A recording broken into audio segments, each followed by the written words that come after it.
Du 15 septembre au 15 octobre, c'est le mois de l'accessibilité. Le mercredi 29 septembre, c'était le parcours numéro 2, Enfance-Jeux, au Jardin des Poètes du quartier Vigny-Musset. Je voulais regarder les jeux d'enfants en disant un enfant qui a des difficultés, est-ce qu'il peut jouer avec les autres dans les jeux qui sont au bas de chez lui. Ça, c'était un des premiers buts de l'après-midi. Et le deuxième but de l'après-midi qui est derrière nous, c'est de permettre à des enfants deux choses. D'abord de jouer ensemble, c'est ce qui se passe, c'est-à-dire qu'il y a sur cette aire de jeu des enfants qui ont des difficultés, des enfants qui n'ont pas de difficultés, et ils jouent ensemble au même jeu, et ça c'est quand même super, parce que ça n'arrive pas souvent que des enfants puissent jouer ensemble.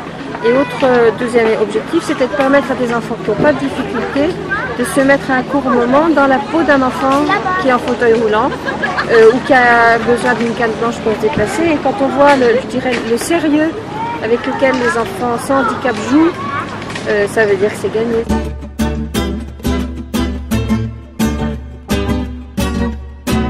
La Maison des Jeux de Grenoble a pour but de faire reconnaître le jeu libre et gratuit. Libre dans le sens non contraint et gratuit juste pour le plaisir de jouer. Et donc on est là aujourd'hui parce que le jeu nous semble un support intéressant pour se faire rencontrer les publics en situation de handicap ou valide.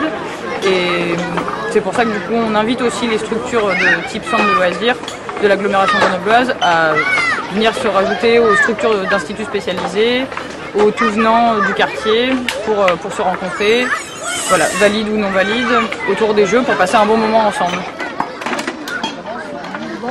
Tu respires quand même? T'arrives à respirer? Ouais. Je comprends que c'est un peu plus dur parce que quand on voit rien, quelquefois, on se cogne sur des trucs comme un chat qui louche. Il voit rien. Les enfants ont joué le jeu, ce fut une après-midi réussie. Retrouvez tout le programme de chaque parcours durant le mois de l'accessibilité sur grenoble.fr.